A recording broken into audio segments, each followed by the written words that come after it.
안녕하세요. 두뇌관리사 2급 과정 두 번째 시간입니다. 오늘은 이제 기초적인 뇌 이야기를 해보도록 하겠습니다. 뇌 개요라고 되어 있고요. 우리 이제 교재는 이렇게 한 6개로 이제 구분이 되어 있는데 오늘은 그 1장에 대해서 하고요. 지난번에 우리 이제 훈련에 관한 이야기를 했었죠. 그래서 어, 내일 시험 접수 마감이다 보니까 뇌 구조에 대한 이야기를 한번 훑으면 그 문제 보는데 좀 도움이 되실까 해서 그 부분을 한번 보려고 합니다. 뇌 구조는 그렇게 이제 2급에서는 복잡하게 다루지는 않고요. 그래도 이제 또 교재에 나와 있는 것 그대로 나오는 경우가 더 많기 때문에 오픈북이잖아요. 그래서 교재를 펴놓고 시험을 보실 수 있죠. 자, 내규 첫 번째는 이제 뇌에 대한 이야기죠. 뇌 무게는 아이들은 이제 400에서 500g, 성인들은 1.4에서 1.3, 남자가 조금 더 무겁네요, 그죠? 무게가 증가된 아이에서 태어나서 어른이 될 때 뇌 무게가 증가하는 것은 이제 신경망이 발달되면서이다. 이렇게 화면 하나 더 볼까요? 탄생했을 때 신경세포의 모습, 3개월 후, 1년 뒤. 이게 이제 15세까지 이렇게 뇌 신경세포가 이제 점점 성장을 해 나갑니다. 물론 1년 때 제일 많이 성장을 하죠. 우리 아이들 크는 것이 1년 미만에는 눈에 보이잖아요. 그만큼 신경세포의 발달, 물론 이 신경세포 이제 대뇌 피질에 있는 신경세포를 얘기하는데 신경세포의 발달되는 과정을 쭉 이제 나열해 보면 이제 한 15세까지 이제 성장하다가 15세에서 가지치기를 합니다. 그래서 이제 나의 관심사에 따라서 정리가 좀 되고 또 30살쯤 가서는 이제 공고히 되었다가 30살부터 이제 안정이 되죠. 그러면서 60이 좀 되면은 이제 뇌세포가 퇴화된다. 이것이 우리가 가지고 있는 기본적인 것이었습니다. 다시 돌아가서 그래서 이제 뇌세포, 뉴런은 뇌세포를 이제 우리가 뉴런이라고 하죠. 그래서 뇌세포는 1천억 개, 뭐 시냅스는 100조 개, 글리아 세포, 이 시냅스를 도와주는 세포는 1조 개, 그래서 100조 개, 1조 개 뭐 이렇게 나와 있는데 기본적으로 1100일, 1100일 제가 이제 그렇게 해서 기억을 했던 것 같아요. 그래서 우리 뇌 에너지원 이게 이제 가장 중요하고 가장 상식이죠. 산소와 포도당이다. 그래서 에너지 소비량은 우리 몸 전체에서 5분의 1, 5분의 1, 20% 정도를 내가 뇌에서 쓰고 있다. 뇌가 가동이 돼야지만 내 몸이 활동을 할 수 있으니까. 그리고 뇌는 층층층 이렇게 쌓아져 있다. 그래서 다층 구조에 대한 이야기도 좀 보게 될 거고요. 뇌 기능이 나와 있죠? 생명 유지. 가장 중요한 겁니다. 그래서 생명 유지, 감각, 받아들이는 것, 감각을 통해서 우리가 인지하는 거죠. 그래서 운동, 그다음에 감정, 학습, 기억, 판단, 이성. 뭐 다양한 기능들을 뇌에서 이제 다 하고 있습니다. 일생을 통해서 우리가 발달해 간다. 예전에는 나이가 들면 더 이상 발달되지 않는다. 라고 했는데 지금 이제 새롭게 많은 뇌과학자들의 보고서를 통해서 알게 되었습니다. 뇌 주름이 이렇게 짜글짜글 있잖아요. 쫙 펴면 신문지 한 장 정도 크기라고 하고요. 음, 이거 좀 전에 배웠고, 좀 전에 이제 그 나이가 들면 뇌세포가 이렇게 퇴화만 된다는 게 아니라 이렇게 이제 실험 결과에 따라서 반전이 좀 있었습니다. 98년입니다. 98년. 98년이면 지금부터 한 25년 전이죠. 그래서 25년 전에 스웨덴하고 미국 병원에서 이제 실험을 하게 되었어요.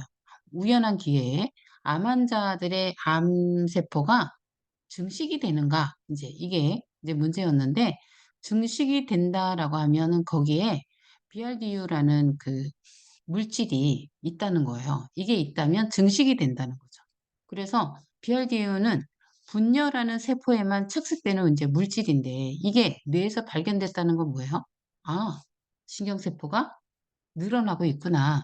그래서 암세포가 늘어나서 이렇게 암이 되었구나. 그래서 실제로 이제 그 동의서를 받아가지고 암 환자 5명의 뇌를 해부해서 그거를 직접 확인을 하는 과정이 있었죠.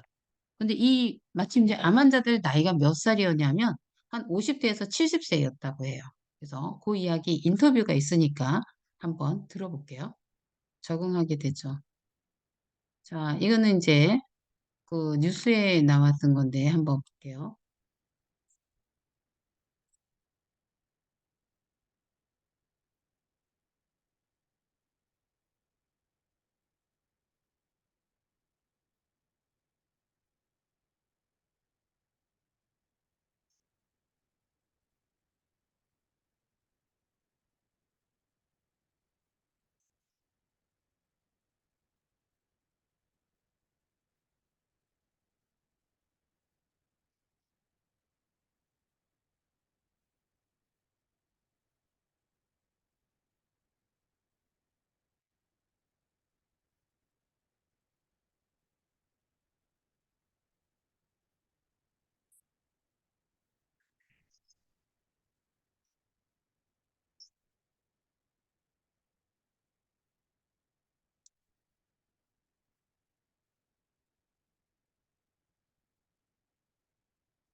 자, 조금 전에 이제 보셨나요?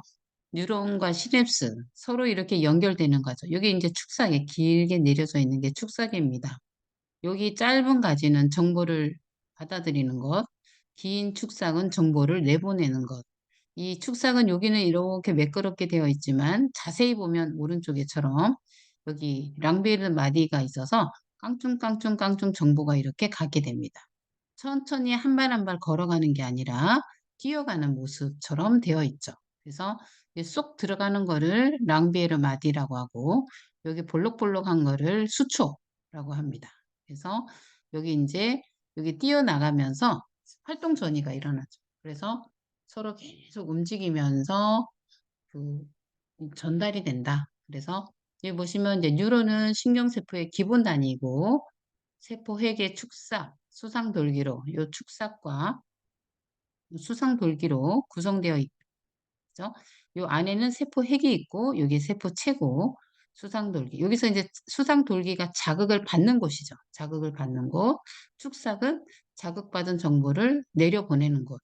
그래서 자극을 받을 때는 이렇게 이제 시냅스 활동을 하는데 요때 이제 신경 절단 물질이 이제 분비가 되면서 바뀌는 것. 요 안에 이제 활동 전이가 일어나는 거죠. 그래서 축삭이라는 것. 요 축삭이라는 것은 신경 신호를 출력, 내보낸다라는 뜻이에요. 그래서 자극을 받으면 활동 전이가 있어야지 이제 가는 거죠. 활동 전이는 여기 보면 신경 물질 전달을 통해서 이제 활동 전이가 들어오기도 하고 활동 전이가 일어나서 나가는 시냅스로 전송이 됩니다. 여기 또 다른 시냅스죠. 그죠?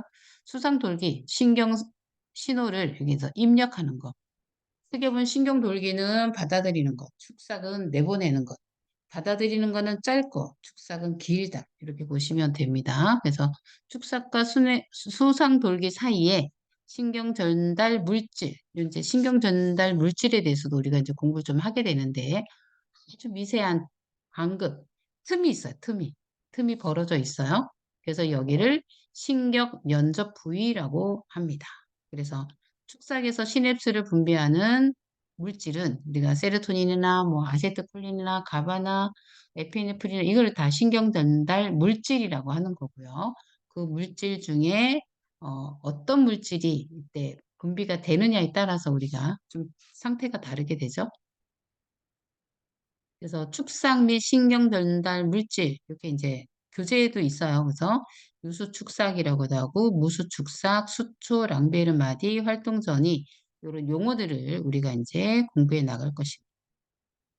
자, 축삭과 수상돌기 한번 볼까요?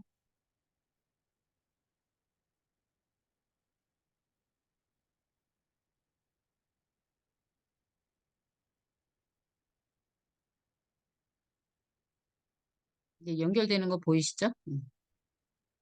음. 그래서 다시 한번 보면 자, 이렇게 있던 게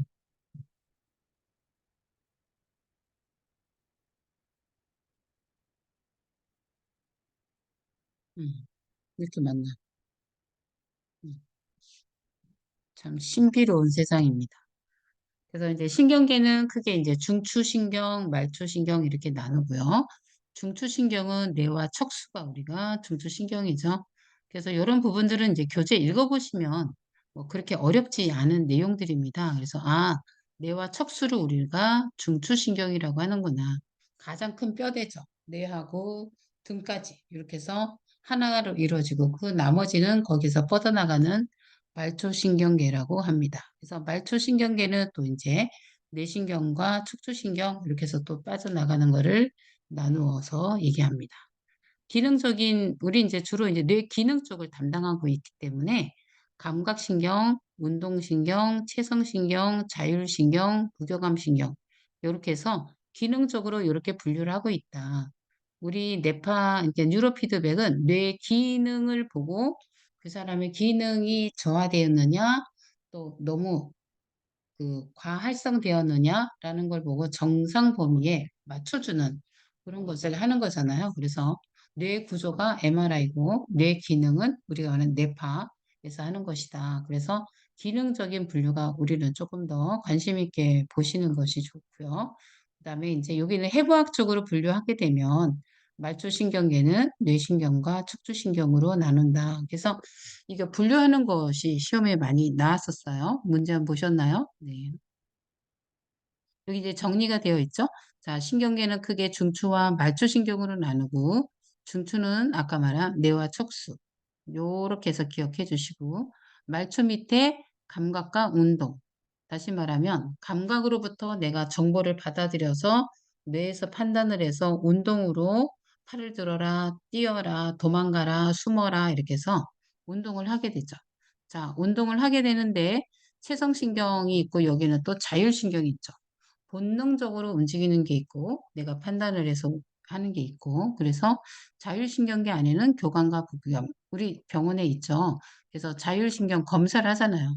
교감신경, 부교감신경이 어느 쪽이 더 항진되었는지 이런 거를 보고 균형이 잘 맞아져 있는지, 그리고 별도로 나와 있는 게 이제 장신경이 있습니다. 그래서 요 자율신경계에서 담당하는 거는 평활근, 심근, 분비샘 여기에 해당되고, 장신경은 내장은 별도로 되어 있고, 우리가 체성신경은 우리가 막 열심히 근육을 막 훈련을 해서 키울 수 있는 것.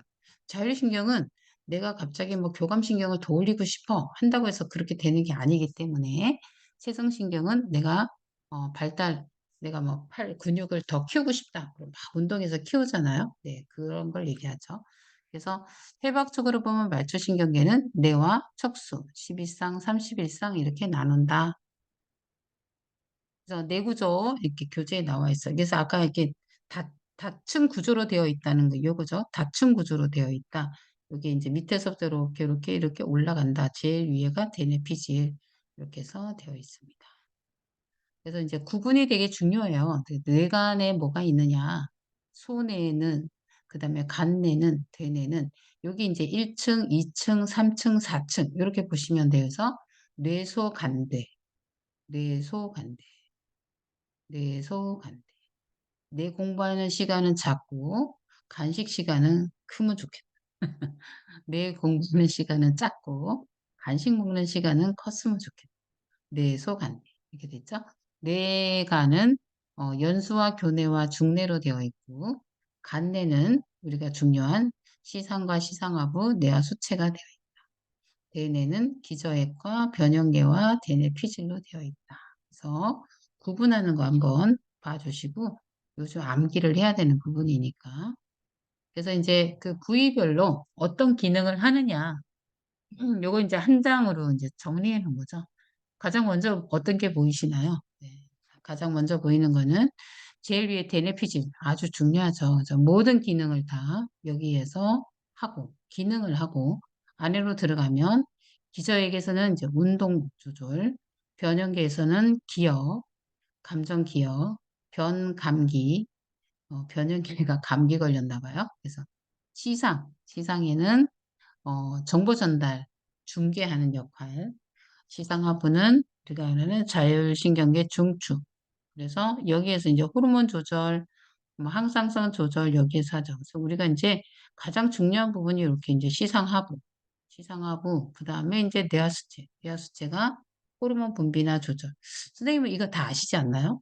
제 기억에는 그 간호 시험에도 이게 있던데. 네. 그래서 손해가 운동입니다. 손해 운동, 네, 중내, 교내가 이제 손해와 연결해 주는 것. 그다음에 연수는 생명이죠, 생명 유지. 그래서 내 부위별로 이거를 물론 이제 그 외울 수 있으면 제일 좋고요. 그렇지 않으면 시험 볼 때 테크닉을 발휘하시기 바랍니다. 우리가 이제 대뇌피지를 중요하게 생각하는 거는 뇌파를 우리가 전전두엽에 부착을 하고 뇌를 훈련을 하는 거기 때문에, 여기 말하는 전두엽, 부정엽, 후두엽, 두엽, 손해 이렇게 있어서 가장 크게는 전두엽, 부정엽, 후두엽, 축두엽. 그래서 어떤 그 감각 기능을 발휘하는지, 그래서 어디에 우리가 이제 여기 이제 짧게 보면 두정엽에도 운동 영역이 있고요. 사실 여기 전두엽에도 운동이 있거든요. 이게 접점에 이렇게 있죠. 그래서 언어 영역은 전체를 다 통합해서 언어 영역이 발달된다고 하고 있고요.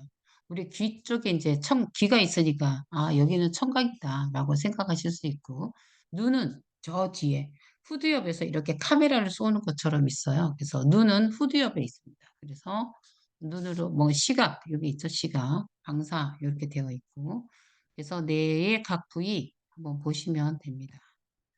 그래서 이게 정리해 놓은 것도 같은 맥락이고요.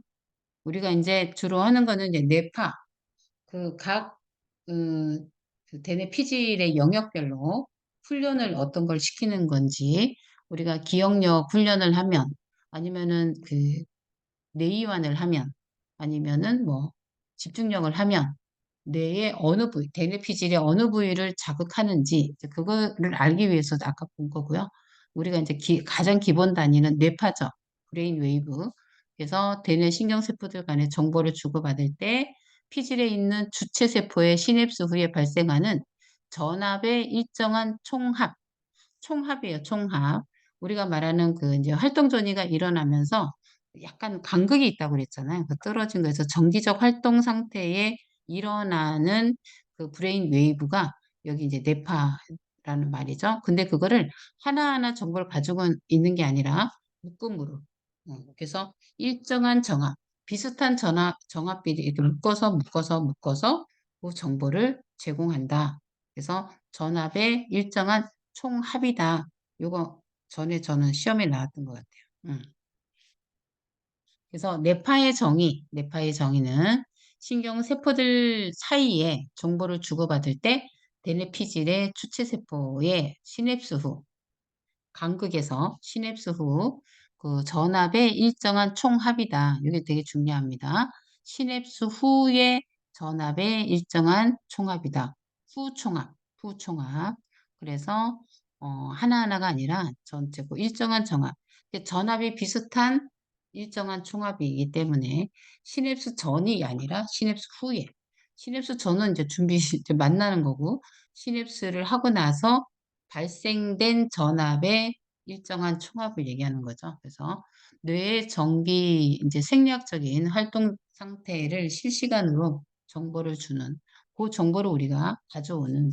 그래서 이제 1929년에 그 한스베르그가 자기 아들이 이제 간질이었는데 아들을 1908년도인가에 처음에 우리가 그침 흘리면 개에게 씨름했던 거 있었잖아요. 그래서 침 흘리고 종을 치고 막 이런 이야기가 한스베르그는 아들에게 이제 접목을 해본 거예요. 그래서 아들에게 뇌에 자극을 줘서 그때는 그냥 단순한 자극을 줘서 간질을 이제 고침으로 인해서 그걸 개발하게 된 거죠. 그래서 찾아본 이걸 찾게 된 거죠. 이 뇌파를. 그래서 사람에게 적용한 첫 번째 인물, 우리가 하는 뇌파가 지금 이렇게 뉴로 피드백이 생기게 한 가장 최초의 인물, 그게 한스베르그입니다. 그래서 전이라고 해서 정기적 자극의 위치가 결정되는 에너지 작용이고 전이는 곧 전압이라고 합니다. 우리가 이제 저기 이제 뇌파 측정한 결과에 보면 거기 전압이 떠요. 그래서 전압이 약한 사람이 있고요. 전압이 강한 사람이 있어요. 아까 이제 시냅스도 그게 이제 그 축삭이 탄탄하게 굵은 사람이 있고요. 아주 끊어질 듯 말 듯 가는 사람이 있어요. 어떤 사람이 건강할까요? 이제 그런 거 보면 전압도 한 1 마이크로 정도 되는 사람은 제가 보기에 전압이 너무 낮고 제일 높은 사람은 한 5 정도 나온 사람이 있었고요. 저도 한 2 정도였는데 지금 이제 훈련을 거의 매일 하다 보니까 지금 한 4.2 정도로 올라갔어요. 그래서 실제로 이제 뇌 신경세포들이 탄탄해지고 있는지도 우리가 한번 볼 수 있습니다. 자, 뇌파는 첫 번째 이제 뉴런이 자극이 먼저 주어져야 되죠. 우리가 하는 뇌 훈련은 뉴런에 자극을 주는 거예요. 자극. 우리는 자극만 줍니다. 자극만 주면 나머지 활동을 뇌에서 알아서 하는 거예요. 그래서 축삭으로 활동 전이가 발생해서 시냅스가 전달되고 그게 1단계, 2단계는 축삭 말단에서 신경 물질이 분비되는 것이 2단계, 그 다음에는 시냅스 후 전이가 되는 거. 우리 아까 시냅스 후에 있는 그 일정한 전압의 총합을 쓴다고 했잖아요. 그래서 우린 여기 3단계 후에 있는 걸 쓰는 거죠. 그래서 1단계는 자극이 이루어진다. 2단계는 신경 전달 물질이 분비가 된다. 3단계는 신경 전달 물질로 인해서 시냅스를 하고 시냅스 후 전이 일정한 전압의 총합을 발생된 거를 우리가 뇌파로 쓴다. 그래서 지금 현재 활동 전이가 일어난 상태를 우리가 이제 측정을 해서 분석을 해갖고 이 뇌가 어떤 상황인지를 우리가 알아내는 그런 상황이죠. 그래서 신해수 후 전이는 크기에 따라서 이제 흥분성과 억제성 두 가지가 있어요. 그죠? 아시죠? 그래서 흥분성과 억제성 신경 물질도 있습니다. 나중에 이제 이거는 따로 배우게 됩니다. 여기 앞에 그림에 보면 이 뉴런이 뇌세포가 활동 전이가 축삭이 일어나 축삭을 통해서 활동 전이가 일어나 시냅스를 하고 시냅스 후에 있는 그 전이를 우리가 브레인 웨이브를 가져다가 우리가 이제 측정을 한다. 여기서 이제 일어나지 않으면 측정할 수가 없겠죠. 근데 이게 전달이 잘 안 되면 약하겠죠. 그죠? 자, 수상돌기는 이제 정보를 가져오는 것. 그래서 여기에서 말한 흥분성, 뇌파가 이제 올라가죠. 억제성, 뇌파를 가라앉히죠. 우리는 흥분성과 억제성을 적절하게 조절해서 안정성을 주로 보게 됩니다. 그래서 뇌를 흥분하게 하는 물질도 있고, 뇌를 억제하는 물질도 있고, 내가 하고 싶은 말을 하는 사람도 있고, 하고 싶은 말을 참는 사람도 있고, 그런 개념이라고도 볼 수 있겠네요. 자, 활동 전이는 뭐 잘 아시겠지만, 활동 전이가 일어남으로 인해서 뭐가 이루어져요? 여기 보시면 활동 전이를 통해서 우리가 시냅스가 이루어지는 거잖아요. 그래서 이동을 하는데 거기서 계속 전이가 열리고 닫히고 열리고 닫히고 하면서 축삭의 안과 밖에 뭐가 일어나요? 나트륨, 칼슘, 구리, 이온들이 이제 있어요. 그래서 이런 이온들이 이제 필요해요. 그래서 축삭 안에서는 칼륨이 많고 밖에는 나트륨이 많아요. 그래서 서로 이렇게 교체가 되면서 열렸다 닫혔다 하면서 우리가 활동 전이가 일어난다라고 합니다. 활동 전이에 대해서는 이거 자세하게 배우는 거는 이제 1급 과정에서 배우게 되고요. 2급에서는 이런 걸 활동 전이가 라고 한다. 이렇게 일어난다. 그래서 여기서 보면 이게 파장이, 그러니까 뇌파가 발생된다라고 합니다. 수많은 뉴런들이 신경망을 이루고 있어요. 그래서 어떤 식으로 이루어지고 있느냐? 그래서 이거를 우리가 병렬이라고 하는데 어디 있나요? 자, A. 여기 있죠? A. A에는 수많은 뉴런들이 신경망을 이렇게 이루고 있다.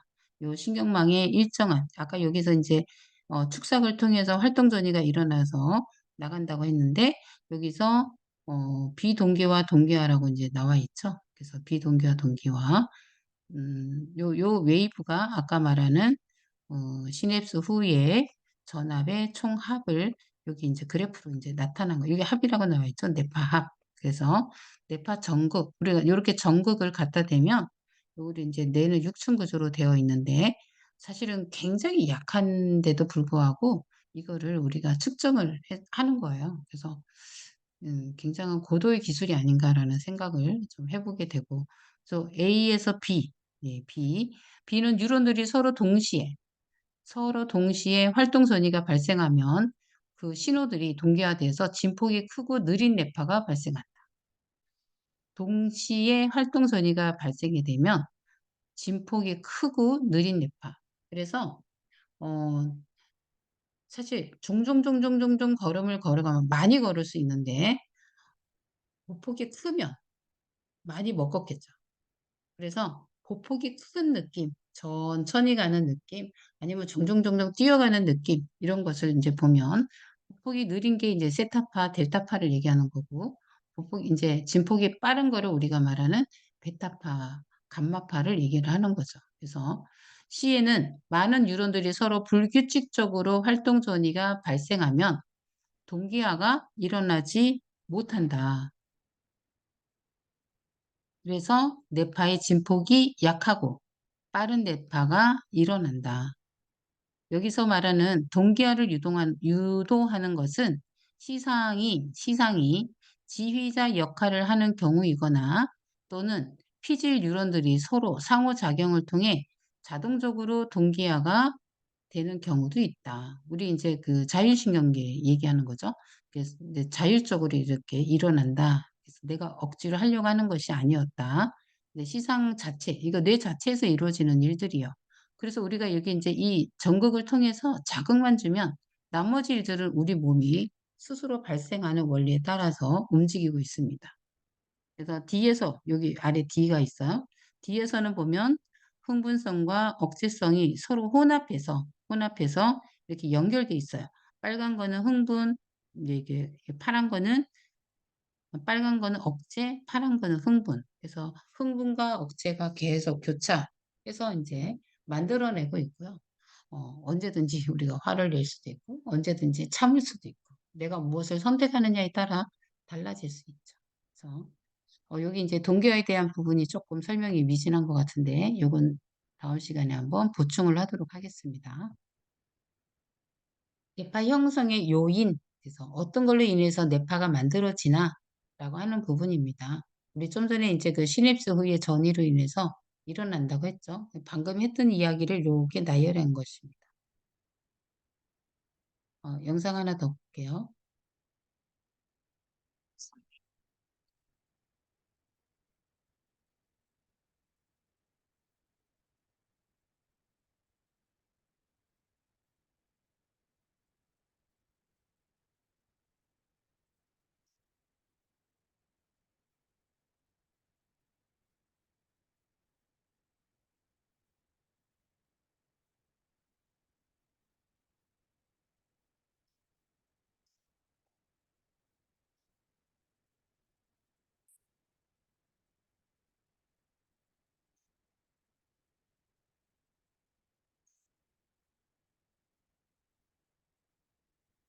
자, 이렇게 해서 뇌파는 이제 그 깊은 수면의 델타, 그냥 우리가 수면 상태, 또 이제 명상하시는 분들은 전문가들, 일반인들은 참 어렵고요.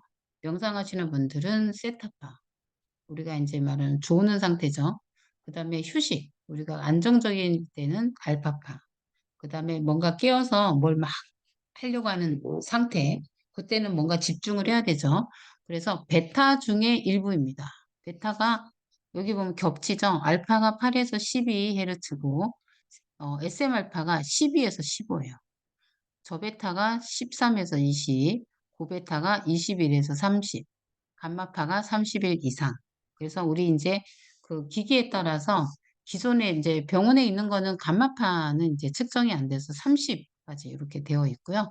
그래서 이제 고베타라는 거는 이제 좀 상태가 힘든 상태다. 너무 과할성도 됐죠. 그래서 이제 저배타가 우리 집중, 암기하거나 집중해서 책의 내용에 빠져들 때 그런 상태가 이제 저배타.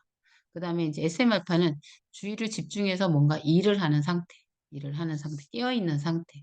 그 다음에 알파는 쉬는 상태, 세타는 조는 상태, 델타는 업어가도 모르는 상태. 이렇게 해서 이제 나눌 수 있어서 보면은 이제 알파를 중심으로 세타 델타를 서파, 느린 뇌파라고 하고 알파를 중심으로 아래에 있는 부분을 속파, 빠른 뇌파라고 합니다. 그래서 이제 그게 여기 오른쪽에 보시면은 속파 빠른 뇌파라고 그랬죠. 빠른 뇌파는 빠르니까 당당당당당당당당 이렇게 이제 가게 되고 서파는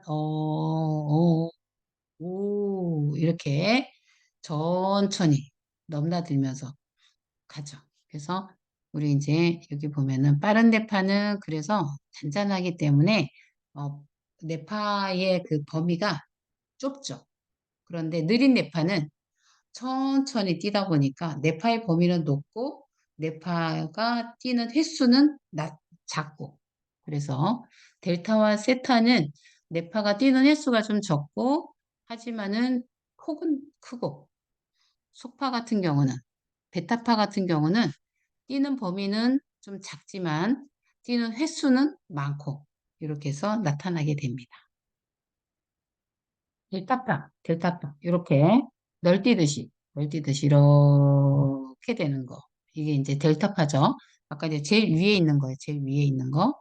여기서 보면은 델타파 여기 있네. 여기 델타파, 세타파, 델타파 여기 요거예요.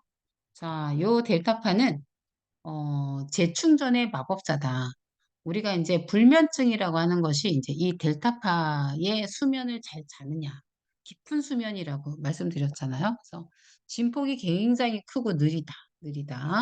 깊은 수면인데 우리가 이제 비렘 수면이 있고 렘 수면이 있어요. 렘 수면은 꿈꾸는 수면을 얘기하고요. 비렘 수면은 꿈도 꾸지 않는. 그래서 우리가 이제 누워 있으면 어때요? 몸은 이완이 되니까 편안한데 뇌도 이완이 되어야 되잖아요. 그 뇌도 완전한 이완이 되어 있는 상태를 우리가 비렘 수면이라고 하고 몸은 그 누워는 있고 머릿속도 편안한데 자꾸 꿈을 꿔. 뭔가 생각을 해. 그런 거는 이제 렘 수면이라고 해요. 꿈도 우리가 이제 어떻게 보면은 나는 모르는데 꿈을 꾸잖아요. 근데 내가 그냥 잠자지 않고 하는 거는 생각이잖아요. 그 차이가 있죠. 그래서 렘 수면은 우리는 잘 모르지만 렘 수면을 하는 사람은 눈동자가 움직인다고 합니다. 그래서 깊은 수면을 자야 우리 뇌가 우리 옆에 있는 측두엽에 있는 해마에 있는 단기 기억이 대뇌피질에 있는 장기 기억으로 이동하는 시간이 여기서 말하는 깊은 수면 상태의 경우입니다. 그래서 신생아들은 이제 배경뇌파 자체가 델타파예요. 잠만 자죠. 잠자고 먹고 잠자고 먹고 배고파서 깨죠. 그래서 이제 발달이 아이 때는 쑥쑥 크는 이유가 이렇게 델타파를 통해서 깊은 수면을 통해서 이게 배경내파다 보니까 어, 잠을 자야 성장을 하는 거예요. 보면 잠을 자야 성장하죠. 우리 맨날 깨어 있으면서 키 안 큰다고 하잖아요. 키 크는 것도 잠을 잘 자야 되죠. 그래서 정상인에게 각성 상태에서 델타파가 나온다면 정상인이 눈 뜨고 있는데 우리가 잠깐 뇌파 측정한다고 눈을 잠깐 감았을 뿐인데 거기에서 델타파가 나온다. 그럼 그거는 심각한 사람이다. 심각한 뇌 손상이나 혼수 상태나 식물 인간이다. 그래서 이거는 나올 수 없는 거다라는 거죠. 그래서 눈을 깜빡이거나 몸이 흔들려서 이것이 이제 실제로 뇌파가 아니라 몸의 파장, 그래서 자파라고 하는데 몸의 파장이 나와서 델타파로 나타나는 경우가 제일 많습니다. 그래서 우리 그 병원에서 이렇게 뇌파 찍은 거 보면 빨간색으로 이렇게 막 널뛰듯이 되어 있는 거는 대부분은 이제 눈을 깜빡이거나 몸이 흔들렸던 거예요. 그래서 우리 뇌파를 찍을 때 눈을 가능하면 깜빡이지 않고 몸도 어깨에다 이렇게 손을 얹어 보시면 힘을 착 빼게끔. 그래서 몸이 힘주지 않고 완전 이완 상태에서 뇌파를 찍어야 이런 자파를 배제할 수가 있습니다. 육체적으로 긴장이 되었거나 불안하거나 흥분되거나 스트레스 상태에 있을 때도 자파가 나옵니다. 사실 눈 깜빡임이나 몸 흔들림은 우리가 보이잖아요. 그래서 옆에서 측정할 때 봐야 합니다. 그래서 눈을 너무 많이 깜빡이는지, 눈을 안 깜빡이는지, 또 몸은 좀 이렇게 살짝 움직임이 있는지, 아니면 힘이 들어가져 있는지. 근데 요건 이제 보이는데, 사실은 내가 이제 뭐 긴장을 하고 있는지, 불안해하는지, 막 흥분 상태인지, 흥분은 좀 보일 수 있겠죠. 스트레스를 받은 상태인지 내가 그분을 이제 처음 만났을 때는 잘 모를 수 있어요. 그래서 사실은 이제 처음에 이제 내가 잘 모르면 이야기를 좀 해봅니다. 이야기를 통해서 이분이 좀 흥분이 되어 있다. 너 금방 막 뛰어왔구나. 아이 같은 경우에 이제 물어보고 얘기를 해요. 그래서 선생님이랑 같이 호흡 한번 해볼까? 자, 하나, 둘, 셋. 하나, 둘, 셋. 호흡을 한 1분에서 2분 정도 하면은 이게 착 가라앉습니다. 그래서 육체적인 긴장이나 불안도 있지만 정신적인 긴장이나 불안으로 연결되기 때문에 이런 부분 우리가 좀 캐치를 해야 되는 부분이 있습니다. 이 델타파가 나오는 거는 뇌파 측정할 때 굉장히 중요합니다. 그다음에 이제 세타파.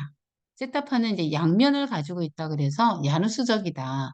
세타파는 굉장한 안정적인 상태이기도 하고 또 세타파는 내가 깨어 있으면서 명상을 하는 고수들의 나타나는 파장이기도 합니다. 그래서 진폭이 셀타파보다는 높이가 좀 낮고 하지만 느립니다. 그래서 서파가 우리가 세타파와 델타파라고 했죠. 그래서 어, 몸이 완전히 이제 이완된 상태를 델타파가 아까 얘기했어요. 델타파는 꿈을 안 꾸고 완전히 이완 상태. 세타파는 꿈은 꾸지만 이완 상태. 이렇게 해서 나뉠 수 있습니다. 유아기나 노년기에는 이 세타파가 배경뇌파가 될 수도 있어요. 그래서 우리가 이제 만 4세가 넘어야 뇌파 측정을 하게 됩니다. 만 4세. 그래서 만 4세 이전에는 원래 이게 생년월일 입력이 안 됐었어요. 구버전에서는. 근데 이제 우리가 병원에서는 만 4세인지 만 3세인지 뭐 이런 걸 가려낼 수가 없다 보니까 그냥 5살 이후 가능하다. 이렇게 이제 저희가 얘기를 하고 있고요. 그래서 여기 보면은 6개월에서 5살까지는 배경 뇌파가 이렇게 세타파다. 우리 지금 기기는 알파파 기준으로 되어 있거든요. 그래서 알파파 기준으로 되어 있기 때문에 요 연령대는 가능하면 피하는 것이 좋다. 측정한 결과를 내가 정말 공부를 더 열심히 해서 감안을 해서 평가를 해야 되는 그런 상태가 될 수 있다. 근데 요즘에 이제 새로 나온 기기들은 조금씩 이제 이런 부분들까지 반영을 해서 나왔다고 이제 들었습니다. 자, 명상시에 나타나는 깊은 의식 상태가 우리가 말하는 세타파다. 그래서 이건 이제 고수들이나 이렇게 나온다고 해요. 일반인들이 명상을 했을 때 세타파가 나오는 거는 이제 불가능합니다. 자, 뭔가에 이제 몰입시, 여기 이마 중앙에서 발생하는 이제 세타파를 얘기하고요. 잠자지는 않았어요. 잠자지는 않았지만 눈을 뜨고 아니 잠자지 않았는데 세타파가 나온다면 그거는 이제 뇌 기능이 이제 저하되었다. 우리가 말하는 그 치매 있죠? 치매. 치매가 가장 많이 나타나는 현상이에요. 그래서 치매인 어르신들은 이제 세타파가 많이 나와서 알파파가 안정뇌파가 좀 부족한 상태입니다. 그래서 치매로 가는 분들도 그래서 이제 주파수를 우리가 보는데 주파수가 6 미만이면 우리가 이제 치매로 보는데 지금은 이제 그 병원 기기에서 경도 인지 장애인지 치매인지 치매가 아주 심한지 그게 나옵니다. 그래서 예전 거에 비해서 지금은 측정 결과에 대한 어떤 그 공부가 따로 되어 있지 않아도 되는. 그래서 지금 이제 주로 포커스는 어떤 거냐면 뇌를 훈련을 어떻게 하면 잘 시킬 수 있을까? 이런 쪽에 조금 더 중심이 돼서 공부를 하시는 게 도움이 될 것 같습니다. 세타파가 너무 강하면 뭐가 돼요? 주의 산만, 과잉 행동, 충동성, 중독성, 노화, 기억력 감퇴. 이분들에게 어떤 거 해야 돼요? 세타파를 억제하는, 세타파를 억제하는 훈련을 통해서 정상을 가져갈 수 있도록 합니다. 밑에 제가 이제 PS 적어놓은 게 있는데, 뇌의 네트워크가 활발히 이루어져 세포가 90% 이상 7살 이전에 다 만들어진다. 또 7살 이후에는 이제 세타파가 델타파, 다시 이제 나이가 드시면서 노화가 되면 그래서 치매가 되고 기억력이 감퇴되고 옛 생각만 나고 지금 방금 있는 거는 잘 기억이 안 나고 그래서 노화가 이루어진다. 그래서 델타파, 세타파 내용을 공부하는 것이 굉장히 중요한 내용이다. 자, 알파파. 알파파는 이제 중심이 되는 겁니다. 알파파를 중심으로 한쪽에는 서파, 한쪽에는 속파 이렇게 나오는 거고요. 감정의 저울이다. 사람은 감정에 따라서 굉장히 안정이 되기도 하고 불안해지기도 합니다. 우울해지기도 하고 너무 과하게 흥분되어서 막 웃는 거 있죠, 조울증. 그래서 그런 부분을 우리가 알파파의 상태를 보고 하는데 알파파는 8Hz에서 12Hz 고기를 알파파라고 하죠. 그래서 수면과 활동의 중매자 역할이다. 그래서 수면이 아까 말하는 서파, 활동이 아까 말하는 속파. 그래서 수면은 서파는 다시 말해서 델타, 세타, 그 다음에 활동은 베타, 감마. 그래서 이 알파파가 뇌 활동의 중심이어서 우리가 이제 눈을 떴다, 감았다, 떴다 이렇게 해서 측정을 하는데 처음에 떴을 때는 그거는 이제 사실 평가 반영은 되지 않아요. 준비하는 단계예요, 준비. 그리고 실제로 이제 첫 번째 눈을 감았을 때 그 뇌파에 발생하는 것과 다시 떴을 때 그러면 감았다가 떴을 때 일어나는 뇌파의 변이가 제대로 일어나는지 자, 감았을 때는 알파파가 나와야 되겠죠. 안정하게. 그다음에 모든 정보를 차단했잖아요. 감았다는 거는 눈으로 정보를 차단했기 때문에 만약에 이제 그 눈을 잘 못 감는다. 그러면은 이 잠잘 때 쓰는 고글 같이 생긴 그거를 안대를 해도 돼요. 안대를 해도 되고요. 그런데 이제 그거를 벗으면 미리 이제 한번 해봐야 되겠죠.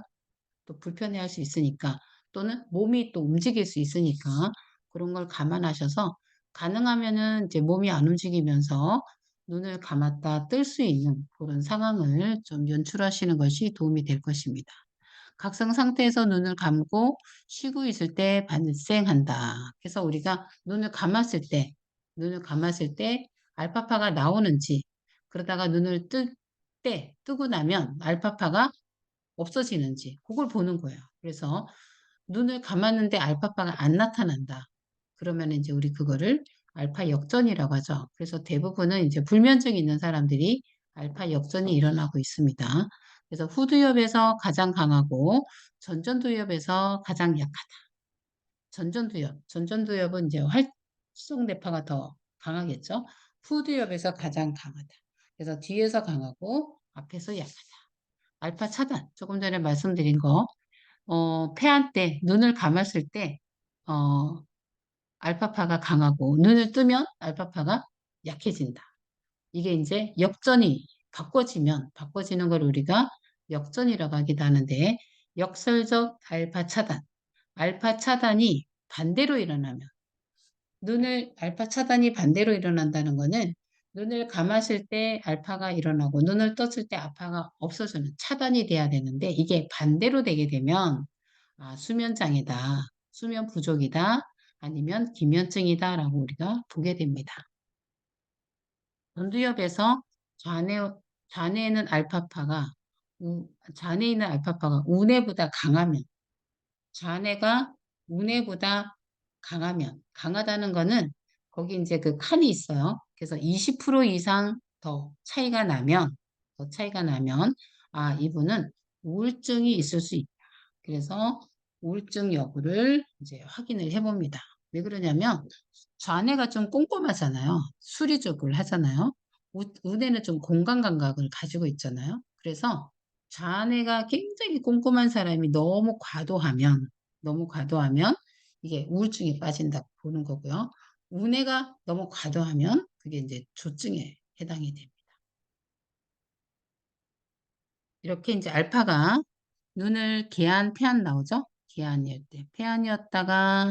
개안이었을 때 알파파가 차단이 되면 여기 눈을 떴을 때죠. 그래서 알파파가 없어지죠. 그래서 알파파가 없어지면 이렇게 이제 생겼다가 없어지면 이게 이제 알파 차단이라는 거예요. 알파 차단은 정상입니다. 눈을 감았다가 뜨면은 알파 브로킹, 알파 차단이 되어야 된다. 근데 이게 역전이 되면 우리가 말하는 수면 장애다. 이렇게 봅니다. 자, 그 다음에 이제 SM알파.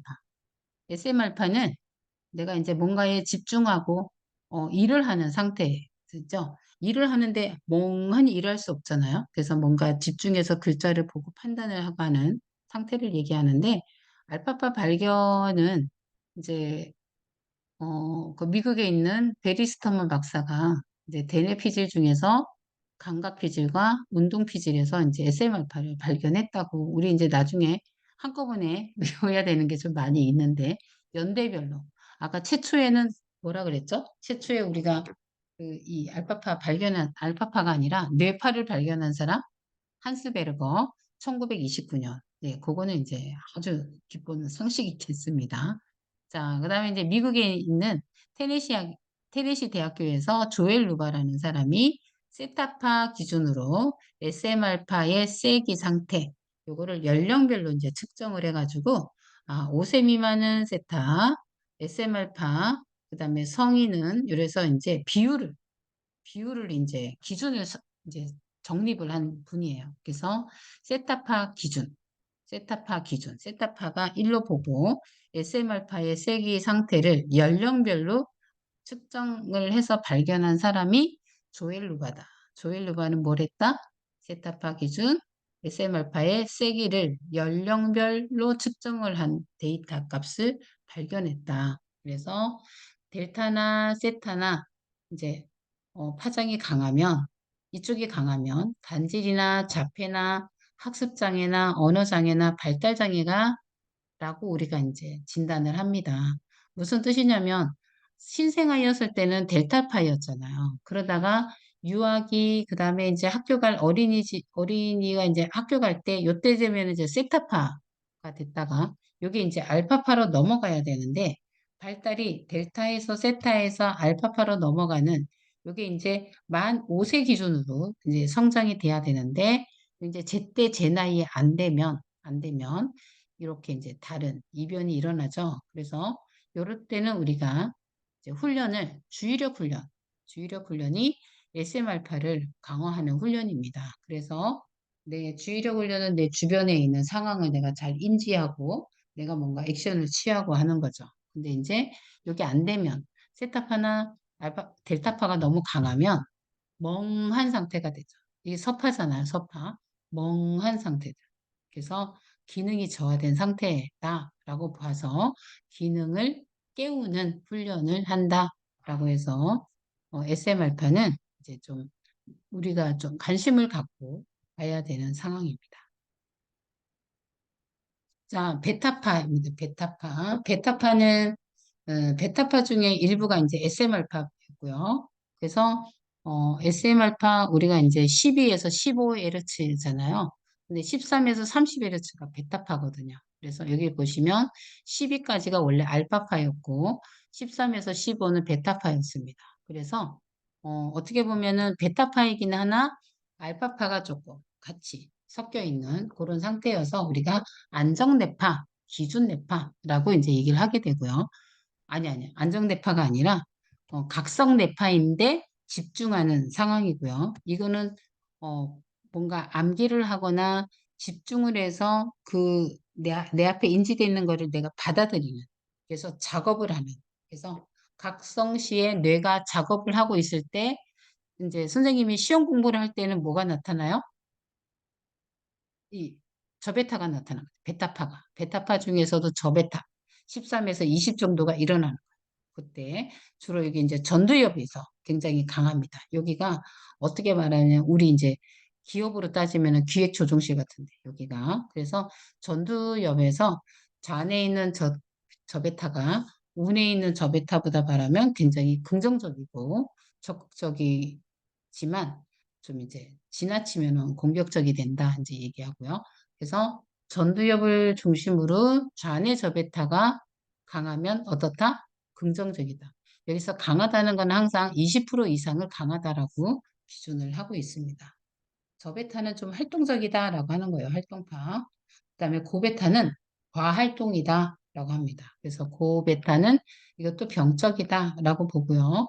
SM알파, 이제 저베타, 이게 이제 가장 내가 뭔가를 하는 상태, 활성화된 상태, 공부하는 상태, 암기하는 상태, 이런 걸 얘기하는데, 내가 이제 집중해서 책을 봐야 되는데, 집중이 안 돼.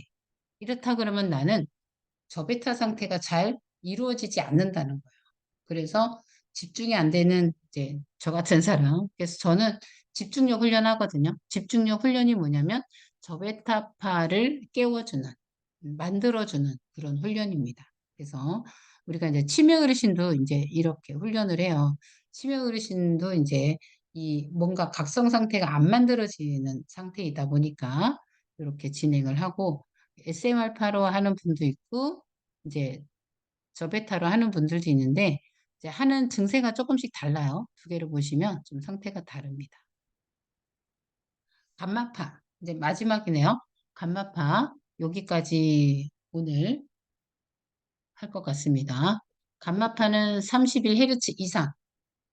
그래서 우리가 이제 지금 우리 뇌파기기 지금 새로 나온 걸로 감지되는 거는 제가 50Hz까지 감지가 되는 걸로 알고 있고요.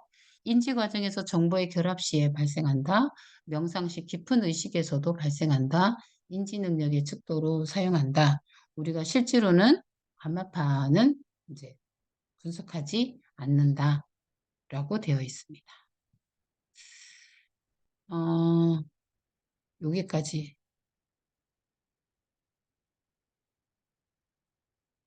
중간에 끊기가 여기까지 해야 되겠네, 그죠? 시간이 조금 지났지만 여기까지 해보도록 하겠습니다. 자, 배경내파와 기초율동이라고 해서 배경내파 아까 뭐라 그랬어요? 처음에 신생아는 델타, 그 다음에 이제 아이가 조금 이제 성장하면서 세타, 만 4세가 지나면서 이제는 알파. 이렇게 해서 이제 발달된다. 뇌 발달이 이런 단계로 이루어집니다. 그게 이제 배경뇌파가 그래서 만 4세 기준으로 인해서 그 전에는 배경뇌파가 세타. 아까 이제 70세 이후에도 배경뇌파가 세타라고 그랬죠. 그리고 이제 그 나이가 지나면 알파파. 이렇게 해서 이제 진행이 되고요. 외부의 자극이 없는 상태에서 뇌가 아무 작업을 하지 않고 아무 생각도 하지 않고 가만히 있을 때 나타나는 뇌파를 배경뇌파라고 합니다. 그래서 우리 뭐라 그랬어요? 우리가 눈 감고 가만히 멍 때리고 있으면 나타나는 뇌파가 어떤 거라고요? 알파파. 그래서 알파파가 우리는 기준이다. 그래서 우리가 하는 뇌 훈련의 모든 거는 알파파가 사실 기준입니다. 그래서 지속적이고 연속적인 리듬으로 뇌파 전체를 지배하고 있다. 뇌파 전체는 항상 안정뇌파가 지배하고 있다가 내가 뭔가를 잠을 자면은 좀 변이가 일어나고 또 내가 이제 공부를 하게 되면은 또 다르게 일어나고 속파가 되고 그렇게 바뀌는 거죠. 그래서 일반적으로는 폐안시의 리듬을 일컫는다. 그래서 우리가 눈을 개안해서 폐안시 눈을 감고 알파파가 나오는지 이게 이제 배경뇌파라고 보는 거죠. 알파파가 배경뇌파라서 배경뇌파가 정상인지 아닌지 눈을 떴을 때 알파파, 배경대파가 이제 걷어지는지 아닌지 이런 거를 보게 됩니다. 그래서 기초율동과 동일하게 사용하고 이걸 기초율동이라고 보고요. 반대 개념으로는 이제 도화지 같은 게 이제 배경뇌파고 거기에 갑자기 손을 긋는다. 그러면 이제 그게 돌발뇌파라고 합니다. 그래서 내가 너무 막 갑자기 델타파가 나오는 것도 돌발뇌파죠. 그리고 막 고베타가 나오는 것도 돌발뇌파죠. 그래서 안 나와야 되는 게 나오는 것을 우리가 얘기하는 거고요. 기초율동이라고 하는 것을 우리가 뭐로 본다고요? 배경뇌파로 보고 배경뇌파는 뭐로 본다고요? 폐안시의 리듬 알파파를 봅니다. 그래서 기초율동은 알파파를 통해서 분석을 합니다. 그래서 안정뇌파가 잘 나오는지 그래서 음, 태안이나 각성이나 안정시를 지배하는 이 뇌파, 기초율동, 연령에 따라서 주파수가 이제 다르다. 그래서 성장 성인은 알파파, 6개월 미만 아이는 델타파, 6개월에서 5세 미만은 세타파. 이게 이제 정해져 있어요. 그죠? 아까 앞부분에서 말씀드렸던 거예요. 하지만 다시 70세가 넘어가면서 세타파가 나온다. 그래서 70세가 넘어가면 다시 세타파가 나온다는 거는 뇌 기능이 자연적으로 이제 좀 떨어지고 있다. 하지만 뇌 훈련을 통해서 어떻게 된다? 뇌의 가소성으로 다시 알파파를 기준 뇌파로 가져갈 수도 있다. 그래서 여기 이제 표준화가 되어 있어요. 이제 우리나라에서 표준화된 거를 쓰고 있는데, 이제 이 표준화보다 이제 저 같은 경우는 이제 추천을 하는 게 15에서 50세로 제가 이제 수정을 해서 쓰고 있고요. 그 다음에 50세에서 60세까지는 이제 10Hz, 60 이상 9Hz, 그 다음에 80 이상 8Hz. 저는 그렇게 쓰고 있어요. 어, 여기 자료들이 이제 검증이 돼서 나오면 시간이 좀 많이 소요되잖아요. 근데 우리는 지금 빠르게 변화되는 사회를 살고 있다 보니까 요 주파수 기준도 조금 바뀌어야 되지 않나라는 생각을 해봅니다. 자, 뇌파 훈련하고 방금 우리가 했던 뇌파하고 어떻게 연결하는가라고 하는 거 이제 보게 되는데 여기 이제 요 개발자가 우리 시험에 나온다는 뜻이었어요. 요거는 요걸로 이제 외우지 마시고요. 한 장으로 된 거 따로 있습니다. 책 앞장에 아마 있을 거예요. 그래서 앞장에 있는 책은 한번 읽어보시는 것이 도움이 될 것입니다. 자, 우리가 휴식 훈련한다. 훈련 모드가 휴식이다라고 하면 이 부분은 알파파를 생성하게 해주고 서파나 속파를 억제하게 해주는 훈련이구나 라고 하는 뜻이에요. 훈련 모드는 알파파를 자극시켜서 만들어주고 억제하는 서파나 속파는 눌러주는구나. 주의력은 SM알파를 생성하게 해주고 서파나 고베타를 눌러주는구나. 집중력은 로베타를 활성화시키고 생성되도록 하고 서파나 고베타를 없애주려고 하는 거구나. 그 다음에 이제 좌우의 균형 우리 마지막에 하죠. 마지막에 있는 좌우의 균형은 SMR, 우, 저베타를 해서 얘도 서파와 고베타를 이제 억제하면서 같이 하게 되고요. 알파세타는 지금 우리는 없어요. 그래서 알파세타 자원의 균형 훈련 모드는 저희가 갖고 있지 않고요. 이거는 이제 그 센터나 그 병원 훈련기가 지금 병원에 지금은 들어왔는지 모르겠는데 기존에 있는 기기는 위에 있는 세 가지만 있습니다. 위에 있는 세 가지, 밑에 있는 두 가지는 이제 병원 기기가 별도로 있어서 그 기기에만 있어서 여기에 해당되는 것은 이제 별도입니다. 자, 그래서 이제 뭐랑 연결하냐면 효과, 그 다음에 적용입니다. 그래서 이제 선생님이 잘 아셔야 되는 거는 어떤 효과가 일어나는지, 그래서 어떤 병명이 이런 훈련 모드를 쓰는지, 요거에 대한 이해가 좀 필요한 내용이고요. 자, 휴식은 안정이 필요한 상황이죠. 그래서 안정이 안 되어서 잠을 못 자는 사람은 휴식을 합니다. 그런데 과활성으로 또 정신없고 생각이 많고 힘들고 바쁘고 그래서 못 자는 사람들은 집중력을 합니다. 밑에 보면은 집중력도 있죠. 집중력에도 이제 사실 불면이 있어요. 그래서 불면은 무조건 휴식을 하진 않는다. 그거 꼭 기억하셔야 되고요. 다른 질병하고 좀 달라요. 그래서 불면은 대부분 휴식이긴 하나 아닐 수 있다라는 거를 꼭 기억해 두시고 두통이나 통증 같은 경우는 이제 휴식으로 들어갑니다. 그래서 대부분 이제 휴식인 사람들은 이제 뇌가 과활성되었거나 좀 이렇게 과도하게 무리해서 일을 하시는 분들은 안정이 잘 안 됩니다. 그래서 심리적인 안정을 필요로 하기 때문에 이 알파파 훈련을 하게 되고요. 그 다음에 이제 주의력 같은 경우는 우리가 이제 어떤 현상이 몸으로 나타났을 때 대부분 주의력을 많이 씁니다. 그래서 AD나 뭐 우리 그 피부로 오시는 분이나 간질이나 자폐도 이렇게 주의력, SM알파로 해서 행동, 몸으로 나타나는 것을 안정시켜주는 것이 우리가 이제 말하는 주의력 훈련이고요.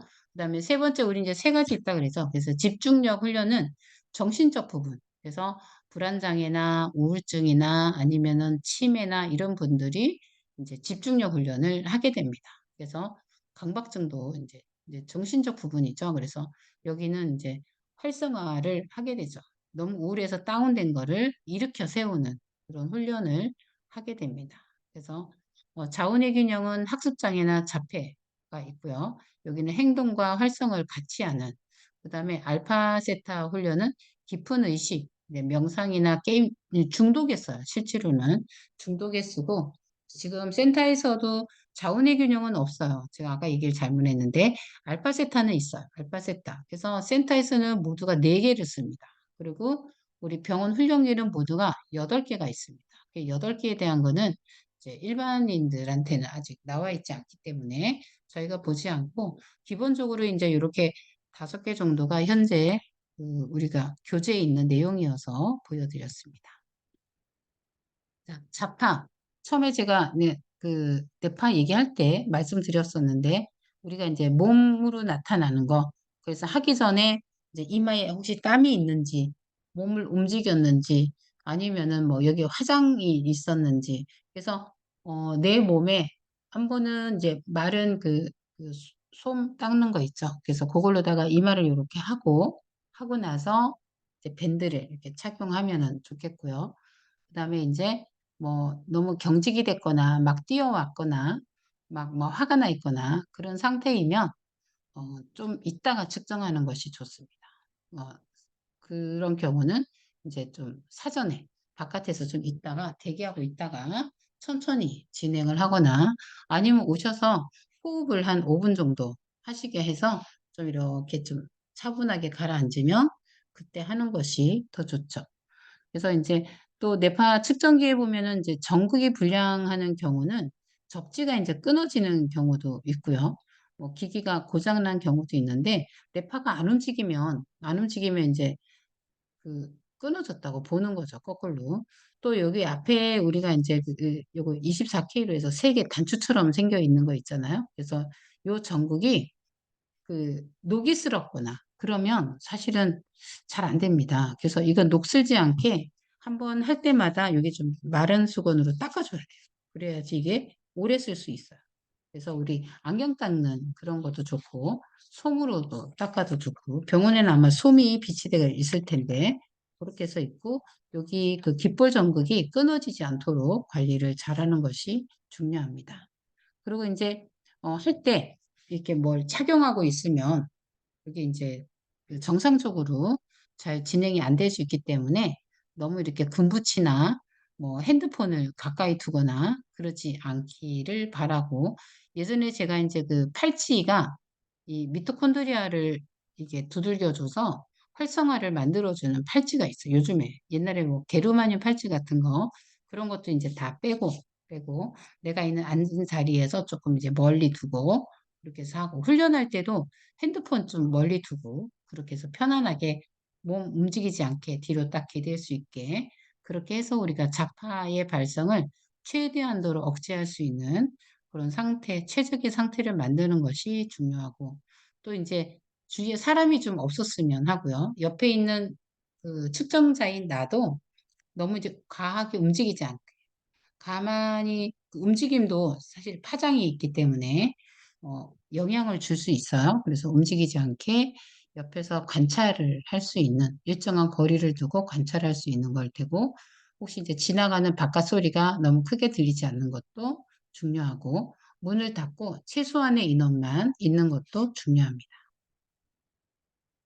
그래서 건강한 배경 뇌파라는 것은 이제 기준이 있어야 되겠죠. 어떤 사람은 건강하다. 우리 이제 건강검진하면 건강한 기준이 있는 거잖아요. 그래서 서파인 델타와 세타파는 없다. 거의 없다. 아까 물론 5살 이전이나 70세 이후에는 있을 수 있겠지만 그 외에는 거의 없다. 눈을 감았을 때는 기초율동만 나온다. 무슨 뜻이에요? 눈을 감았을 때는 기초율동이 뭐라 그랬죠? 배경뇌파, 알파파만 나온다. 자, 저베타 대역이 낮게 뜬다. 저베타, 고베타는 안 나와야 되죠. 그래서 저베타 영역이라는 거는 그래도 우리가 이제 잠자는 상태가 아니기 때문에 깨어있는 상태이기 때문에 저베타가 나올 수 있고 고베타는 아예 안 나와야 되겠죠. 그래서 서파인 델타나 세타가 거의 없어야 되고 있으면은 이제 몸의 움직임이나 자파나 이런 걸로 들어갈 수가 있고 고베타 완전히 최고로 내가 신경이 나 있는 상태예요. 그죠? 그래서 그런 게 아니어야 되고 좌우 대칭이어야 된다. 그래서 이것이 중요합니다. 그래서 건강한 뇌파 기준. 첫 번째, 서파가 거의 없다. 서파 거의 없다. 두 번째, 눈을 감았을 때 기초율동만 나온다. 세 번째, 저베타 영역은 낮게 뜬다. 네 번째, 고베타는 아예 안 나온다. 다섯 번째, 좌우 대칭이다. 그래서 건강한 배경 뇌파에 대한 기준을 보았습니다. 그리고 이제 건강한 뇌파에 대한 기준 뇌파 5개 중에서 이제 3개로 제가 한번 추려봤어요. 그래서 첫 번째 기초율동 발생, 연령에 맞게끔. 두 번째는 세타파와 SM알파의 비율. 세 번째는 자원의 균형. 그래서 앞에 있는 요 내용을 정리해 본 거예요. 이렇게 정리해 봤어요. 그래서 밑에 있는 내용 똑같죠? 밑에 내용 똑같고. 그래서 연령에 맞는 기초율동 발생이라는 거는 기초율동이라는 거는 우리가 그 6Hz 미만이면은 뭐라 그랬어요?